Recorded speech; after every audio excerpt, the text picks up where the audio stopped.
சின்ன வெங்காயம் நிறைய இடிச்சு சேர்த்து ரொம்ப கம்மி இன்கிரீடியன்ஸ் வச்சு பண்ற இந்த மட்டன் வறுவல் அவ்வளோ டேஸ்டா இருக்குங்க. செய்யறது ரொம்பவே ஈஸிங்க. இன்னைக்கு 1/2 கிலோ மட்டன் கழுவிட்டு குக்கர்ல சேர்த்திருக்கேன். பீசஸ் ரொம்ப பெருசா இருந்ததுன்னா ஒரு 2 வெட்டிக்கோங்க. இது கூட ஒரே ஒரு டம்ளர் தண்ணி ஊத்திட்டு கொஞ்சமா மஞ்சத்தூள், ஒரு 1/2 ஸ்பூன் அளவுக்கு கல்லுப்பு சேர்த்துட்டு கலந்து விட்டுக்கலாங்க. இது மட்டன் வேகிறதுக்கு ரொம்ப லேட் ஆகும், அதனாலதான் நான் குக்கர்ல வைக்கிறேன். குக்கர் மூடி வச்சுட்டு ஆவி வந்ததுக்கு அப்புறமா வெயிட் போட்டு சிம்ல 15 நிமிஷம், இல்லைன்னா நீங்க விசில் விடுறதா இருந்தா 10 விசில் விட்டு ஆஃப் பண்ணிக்கோங்க. மட்டன் வேகிறதுக்குள்ள சின்ன வெங்காயம் இஞ்சி பூண்டெல்லாம் ரெடி பண்ணிடலாம். கிட்டத்தட்ட ஒரு 20-25 சின்ன வெங்காயம் எடுத்திருக்கேன். ஒரு துண்டு இஞ்சி 2-3 வெட்டியிருக்காங்க. ஒரு 10 பல் பூண்டு எடுத்திருக்கேன். இஞ்சி பூண்டு அரைச்சு எடுத்து வச்சுக்கலாம். சின்ன வெங்காயம் இடிச்சு வச்சுக்கலாங்க. அம்மியில் இடிக்கலாம், இல்லைன்னா இடிக்கல்ல இடிச்சு எடுத்து வச்சுக்கோங்க.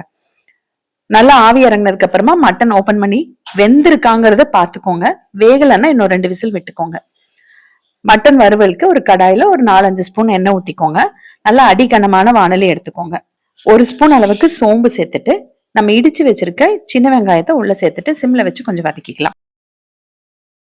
வெங்காயம் வதங்கினதுக்கு அப்புறமா நம்ம அரைச்சு வச்சிருக்க இஞ்சி பூண்டு பேஸ்ட்டை உள்ள சேர்த்துக்கலாங்க. உங்ககிட்ட இஞ்சி பூண்டு பேஸ்டா இருந்ததுன்னா ஒரு 1.5 ஸ்பூன் அளவுக்கு சேர்த்துக்கோங்க. இதுவும் பச்சை வாசம் போக நல்லா சிம்ல வச்சு வதக்கிக்கோங்க. இதுக்கப்புறமா 1/2 ஸ்பூன் மிளகாய் தூள், 1/2 ஸ்பூன் கொத்தமல்லி தூள், 1/2 ஸ்பூன் மிளகுத்தூள், 1/2 ஸ்பூன் கறி மசால் தூளுங்க. காரம் இது அளவா இருக்கும். உங்களுக்கு இன்னும் காரம் கொஞ்சம் சுருக்குன்னு வேணும்னா மிளகாய் தூளும் மிளகுத்தூளும் இன்னொரு 1/4 ஸ்பூன் அதிகமா போட்டுக்கோங்க, போதும். ஒரு 2 நிமிஷம் நல்லா அந்த பொடியெல்லாம் வறுத்து விட்டுட்டு நம்ம மட்டன் வேக வச்சு வச்சிருக்கோம் பாருங்க, அது தண்ணியோடவே அப்படியே உள்ள சேர்த்துடலாம். இப்போ அடுப்பு மீடியம் ஃப்ளேம்ல வச்சுட்டு அப்பப்ப கலந்து விட்டுட்டு இந்த தண்ணியை வத்த வைக்கணுங்க. மட்டன் ஏற்கனவே வெந்திருக்கு, மத்த மசாலா பொருள் எல்லாமே பச்சை வாசம் போயிருக்கு, அதனால தண்ணி வத்தினா போதும். இப்ப தண்ணி நல்லா வத்திருச்சு பாருங்க. இந்த ஸ்டேஜ்ல கம்ப்ளீட்டா அடுப்பு சிம் பண்ணிக்கோங்க. உங்களுக்கு இதே மாதிரி கிரேவியா வேணும்னா இப்படியே வச்சுக்கலாம், இல்லைன்னா இன்னும் கொஞ்சம் சிம்ல வச்சு அப்பப்ப கலந்து விட்டுட்டு ட்ரை பண்ணிக்கோங்க.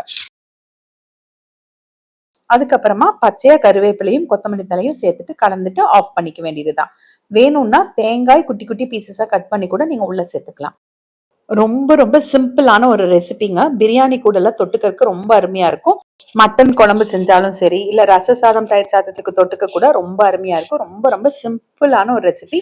கண்டிப்பா ட்ரை பண்ணுங்க.